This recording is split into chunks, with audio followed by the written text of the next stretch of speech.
students, myself Mukta Sharma, your Hindi teacher. I hope you all are well at home. Now we will read our next chapter, चांद वाली अम्मा। सी बेटा, यह एक बूढ़ी औरत है जो अपने घर में अकेली रहती है और घर का सारा काम खुद करती है। इसके साथ एक ही परेशानी है बेटा कि जब भी यह अपने घर का सारा काम करती है, लेकिन जब आंगन में झाड़ू लगाने के आती थी तो इसे आसमान बहुत परेशान करता था। ये नीचे आता था और इसको बहुत तंग करता था। सी बेटा, तुम शरारत तो करती ही होगी। कौन कौन सी शरारत करती हो? इन चीज़ों का इस्तेमाल तुम कोई शरारत करने के लिए कैसे करोगी? सी बेटा, झाड़ू, पंख, कागज़ या गुब्बारा। नाउ वी विल रीड बेटा। बहुत समय पहले की बात है। एक बूढ़ी अम्मा थी, बिल्कुल अकेली थी। उसका अपना कोई ना था। घर का कामकाज उसे खुद ही करना पड़ता था। सुबह उठकर कुएं से पानी लाना, खाना बनाना आदि। उसके साथ एक परेशानी थी। वह रोज़ सुबह उठकर जब घर में झाड़ू लगाती तब तक तो सब ठीक रहता, लेकिन जैसे ही वह आंगन में जाती और झाड़ू लगाने के लिए झुकती, तभी आसमान आकर उसी कमर से टकराता। यानी कि आसमान नीचे आ गया था और बिल्कुल उसके बराबर के अंदर आकर उसको बहुत तंग करता था। अम्मा उसे घूर कर देखती तो थोड़ा हट जाता, फिर जैसे ही वह दोबारा झुकती, आसमान फिर अपनी हरकत दोहराता। एक दिन, 2 दिन, 3 दिन लगातार यही क्रम चलता रहा। अम्मा झाड़ू लगाए और आसमान उसे तंग करे। यानी कि जैसे ही अम्मा आंगन में आके झाड़ू लगाना शुरू करती तो आसमान नीचे को आ जाता और उसे बहुत परेशान करता। 2-3 दिन तक लगातार यही काम चलता रहा और अम्मा बहुत परेशान होती रही। फिर क्या हुआ बेटे? एक दिन कुएं से पानी को लेकर अम्मा का किसी और से झगड़ा हो गया। अम्मा जरा गुस्से में थी। वह झाड़ू उठाकर आंगन में गई और जैसे ही झुकी, आसमान ने अपनी आदत के अनुसार उसे फिर छेड़ा। यानी कि आसमान उसे फिर से तंग करना शुरू कर दिया। अम्मा ने आव देखा ना ताव और कसकर एक झाड़ू आसमान को दे मारी।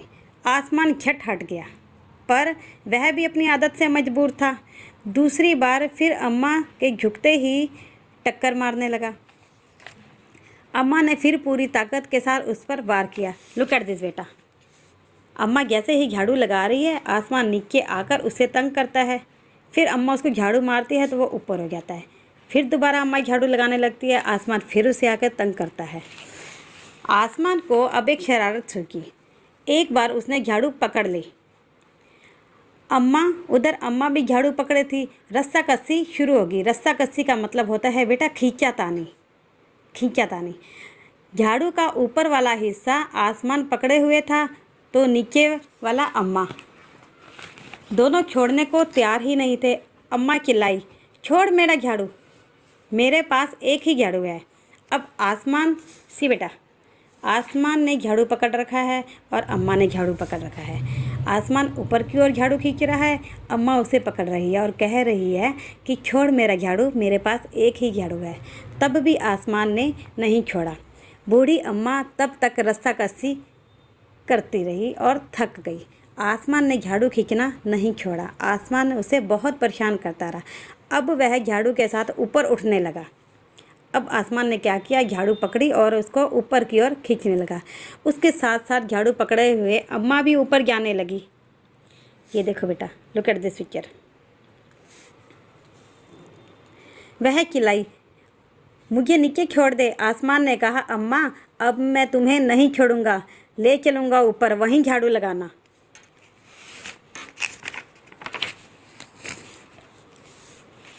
अब अम्मा अब झाड़ू नहीं छोड़ सकती थी क्योंकि अम्मा बहुत ऊंची आ चुकी थी, क्योंकि वह बहुत ऊंचाई पर थी और ऊपर पहुंच चुकी थी।